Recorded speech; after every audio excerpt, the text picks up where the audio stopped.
Welcome back. We had another busy week at the legislature. The governor came over Monday for the State of the State address. This is where he addresses both a joint chamber of both Senate and House members. He gives a list of all the priorities he's looking for during this session and the long session next year. It was a good event, and we were happy to witness it firsthand. The House continues to work on the budget. We're hearing they're getting closer and closer.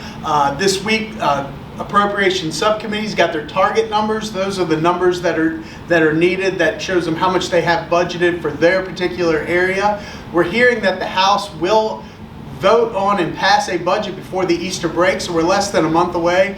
So things are really picking up at the legislature. Once the budget is passed, they'll start to ramp up their committee work and really look at passing some policy bills. And that's where our bills will come into play. So we're really looking forward to moving this budget so we can dive into passing our legislation through the House. Speaking of our legislation, myself and our legislative team here spent the week working with bill drafters. We're putting the finishing touches on bills that are really going to tackle housing affordability. As we all know, and I've talked about in weeks past, housing affordability in the state is at a crisis level. So we're really going to look at things like zoning and particularly building codes that are adding a lot of cost to the future housing stock in this state. Speaking of the Building Code Council, they are meeting Tuesday. There is a proposal on their agenda. It deals with the adoption of the 2024 Energy Code.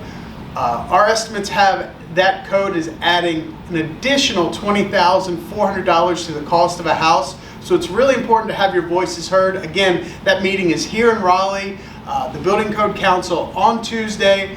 We would really appreciate a good gathering of our members to show that we do not support these policies that are only going to add to the cost of housing in North Carolina. This week we also saw some bad legislation introduced that would be really harmful to housing affordability in the state. One of those bills is House Bill 310. This deals with performance guarantees. Developers, when they're in the process of developing land, they put up these guarantees. Back in 2015, we had legislation that said that the type of performance guarantee that's going to be put up is at the choice of the developer. What this bill would do is flip that and allow the local government to make the determination on what kind of performance guarantee to put in place. This is a bad policy. Developers know what's best for their projects, and we are going to fight this legislation. Another bill deals with aesthetics, and it would allow the downtown area of Davidson to be exempt from the 2015 law that dealt with aesthetics and zoning. This is another bad bill. It'll set a bad precedent across the state if this bill were to be passed. We do not support this. We do not need local governments acting as homeowners associations and telling the buyers and the builders what looks pretty and what doesn't. So we will fight both these pieces of legislation. Now let me introduce you to Mike Carpenter with our Legislator of the Week, Senator Dan Blue.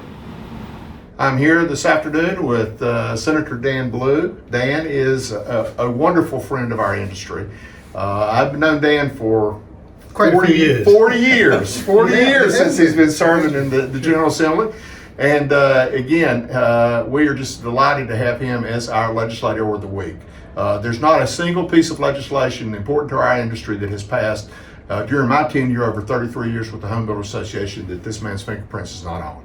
So we're just delighted to name him as our Legislator of the Week. Dan? Thank you, Mike. And I'm always honored engaged in one of the most important occupations and professions in our state. And we got to just keep working, making sure home ownership is available to as many people as possible. Absolutely. Thank you. Thank you. Thank you, Senator Blue, and thanks, Mike. Thank you for all your support over the years. It's been a great partnership, and we can't thank you enough. Next week, our staff and senior officers will be going across the state to discuss things like the Energy Code in our legislative agenda this year. Be sure to go on our website and check that out. For more information, read our written legislative report. See you next week.